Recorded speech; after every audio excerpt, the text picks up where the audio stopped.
வாங்க friends, MI versus CSK playing 11 கம்பேரிசனை பார்ப்போம். வாங்க ஃப்ரெண்ட்ஸ், இன்றைக்கி நம்ம கிரிக்கெட்லேருந்து ஒரு அலசலை பார்க்க போகிறோம். என்னென்னு பார்த்தீங்கன்னா, சிஎஸ்கே விசஸ் எம்ஐ பிளேயிங் 11 கம்பேரிசனை பார்க்க போகிறோம். அது என்னென்னு பார்த்தீங்கன்னா, இப்போ நம்ம ஐபிஎல் ஆரம்பிக்க போகுது 2026.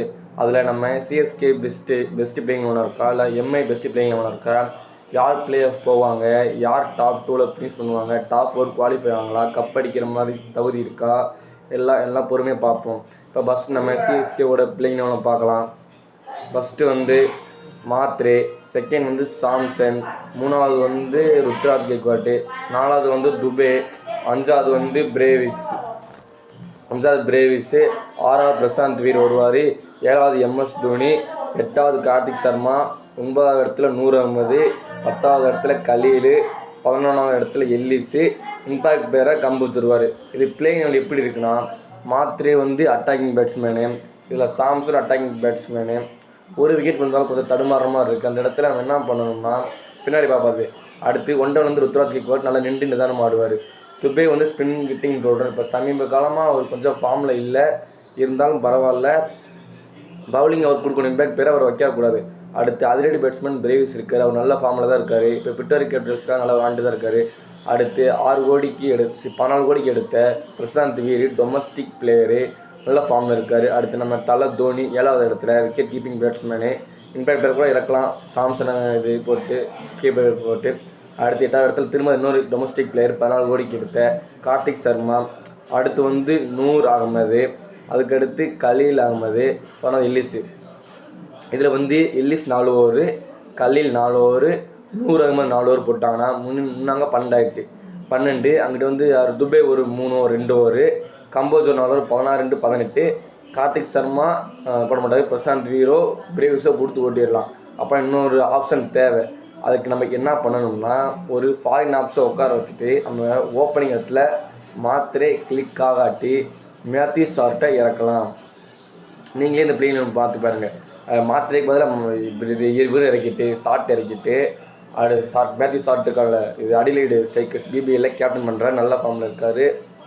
அடுத்து மாத்ரேக்கு பதிலாக ஷார்ட் எடுத்துருந்தா ஷார்ட் 2 ஓவரும் போடுவார்.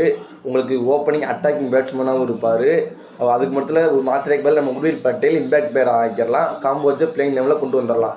நீங்கள் யோசிச்சு பாருங்கள் ப்ளஸ், நல்ல நான் சொல்கிற பிளேயிங் லெவல் நல்லா தான் இருக்கும். இவங்க டாப் 4 குவாலிஃபை ஆக வாய்ப்பு இருக்குது ஃப்ரெண்ட்ஸ். நல்லா கொஞ்சம் இன்னும் கஷ்டப்படணும். பாப்பா அடுத்த நம்ம துபே எப்படின்னா ஃபார்மில் இருக்கான்னு பார்த்தீங்கன்னா, இப்போ நியூசிலாந்து T20 ஸ்குவாடில் இருக்காருன்னு நினைக்கிறேன், வேர்ல்டு கப்பில் இருக்காருன்னு நினைக்கிறேன், நல்ல ஃபார்மில் தான் இருப்பார். துபே இருந்தால் அந்த மேட்ச் நம்ம தோற்றதில் ஒரே மேட்ச் மட்டும் இது வரைக்கும் இந்தியா தோற்றுருக்கு. கார்த்திக் சர்மா ஒரு டொமஸ்டிக்கில் நல்ல ஃபார்மில் தெரிகிறாரு, என்ன பண்ணுறாருன்னு பார்ப்போம். எடுத்து இன்னும் இந்த பெஞ்சில் இருக்கிற நல்ல பிளேயர் தான் இருக்காங்க, மாற்றி வேணால் பார்க்கலாம். இது கிளிக் ஆனால் பிரேவிஸும் கார்த்திக் சர்மாவும் நல்ல பையங்க. எனக்கு தெரிஞ்சு கிளிக் ஆகணும் ஃப்ரெண்ட்ஸ். கிளிக்கு ஆகிட்டாங்கன்னான்னு ஒரு 5 வருஷத்துக்கு அசைக்க முடியாது சிஎஸ்கேவை. பார்ப்போம். அடுத்து நம்ம எம்ஐயோட பிளேயிங்கில் பார்ப்போம். ஓப்பனிங் பேட்ஸ்மேன் இந்தியன் டீம் முன்னாள் கேப்டன் ரோஹித் சர்மா, ஹிட்மேன் சர்மா. அடுத்து இதாங்க பை டிக்காக்குங்க. அடுத்து சொல்கிறேன் அவரை பற்றி. 1 ரன் சூரியகுமார் யாதவ், இல்லாட்டி திலக் வர்மா, 4 ரன் திலக் வர்மா. அடுத்து 5 கேப்டன் ஹர்திக் பாண்டியா, 6வது ரூதர்ஃபோர்டு லெஃப்ட் ஹேண்ட் பேட்ஸ்மேன், 7வது நமன்தீர், 8வது அல்லாஹ் ஹசன்பர், 9வது தாக்கூர், 10வது போல்ட்டு, 11வது பும்ரா, இம்பேக்ட் பிளேயர் மார்க்கண்டே. இதில் நம்ம ரோஹித் சர்மா நல்ல ஃபார்மில் இருக்கார், நீங்களே தெரியும். விஜயகாசியாரில் ஒரு 2 செஞ்சுரி போட்டிருக்காரு, ஒரு 50, இந்தியன் டீம்லேயும் 50. டிக்காக்கு தாங்க இவர் என்ன சொல்லணும்னா, 1 கோடிக்கு நம்ம எடுத்தோம், எந்த டீமே போட்டி போடல. இவருக்கு நம்ம பேர் ஆக்ஷனில் கொடுங்கன்னு சொன்னதே மும்பை இந்தியன்ஸ் தான். கொடுத்து 1 கோடிக்கு எடுத்தாங்கன்னா, இப்போ அதுக்கப்புறம் 70 ஆவரேஜ் வச்சுருக்காருங்க. ஒரே மேட்ச் அடிக்கல இந்த இந்தியா T20ல். அந்த T20 ஒரு மேட்ச் அடிக்கல, 1 நடக்கல, மொத்தம் 3 மேட்சுமே அடித்தார். ப்ளஸ் SA20 நடக்குதுல்ல, அங்கே இதுக்கு விளாட்றாரு, ஈஸ்டர் கேப் சன்ரைசர்ஸுக்கு விளாட்றாரு. அங்கே காவியமாறன் ஓனர் இருக்கார், அவங்க தான் அங்கே டீம் எடுத்திருக்காங்க. அதில் டிக்காக்கு தொடர்ந்து இப்போ போன மேட்ச் கூட பேஸ்டாக ஒரு 170 14 ஓவர் சேஸ் பண்ணி முடிச்சுட்டாங்க, 1 விக்கெட் கூட இல்லை. டிக்காக்கு 77 நாட் அவுட்டு, 75 ஆவரேஜ் வச்சுருக்காரு. 75 இப்போ மற்ற 75 ஆவரேஜ் இருக்குது. அடுத்து சூரியகுமார் ஃபார்ம் வந்துடுவாங்க. ஐபிஎல் லாஸ்ட்டு 16 மாதம் 75 கீழே அடிக்கலை. திலக் வர்மா பார்த்தீங்கன்னா விஜயகாசியால் அடிக்கிறார். தொடர்ந்து அவர் இம்பேக்ட்ஃபுல் நாக் ஆடுறாரு. எப்போனா இம்பேக்ட்ஃபுல் நாக்னா இந்த மேட்ச் நம்ம அடிக்கணும், அடிக்காட்டி பின்னாடி ஆள் இல்லை, பிச்சு கண்டிஷன் தெரிஞ்சார். பாண்டியாவும் அடிதாங்க, ஒரு சொல்ல பற்றி வேண்டியதில்லை. பாண்டியா பற்றிலாம் பேசுனாங்க, அந்த மாதிரி ஃபார்ம் இருக்கார். ரூதர்ஃபோர்டை பற்றி பேசியாங்க. நம்ம அவரை பிளேயிங் லெவலில் எடுக்கிறப்ப ட்ரேட் பண்ணுறப்ப ஃபார்ம்லேயே இல்லை. அவங்க வந்து வெஸ்ட் இண்டீஸ் டீமுக்காக எல்லா டக் அவுட்டு வெஸ்ட் இண்டீஸ் டீமுக்காக எல்லா டக் அவுட் ஆகிட்டு இருந்தார். அடுத்து நம்ம இப்போ நிறையா லீக் விளாடுவாங்க அவர், அதில் கொஞ்சம் ஃபார்முக்கு வந்து இப்போ பிக்டோரியா கேபிட்டல்ஸுக்கு 2 எம்ஐ கேப்டன், நாங்கள் எஸ்ஐயில் எம்ஐ கேப்டன் இருக்குது, அதுக்கு எதிராக 22 பாலுக்கு 47 13 பாலுக்கு 45 அடித்து 4 விக்கெட் எடுக்கிறாங்க. ஆல்ரவுண்டர் ஆப்ஷன் நமக்கு வந்துடும். நல்ல ஃபார்ம் இருக்கார். அடுத்து நமன்டீர் பேட்ஸ்மேனுங்க, அடுத்து அல்லா கசம்பர் பேட்ஸ்மேனும், bowler 4 over, Thakur, Boult, Bumrah 4 over, Boult 4 over 2 8 confirm run அடிக்க முடியாது.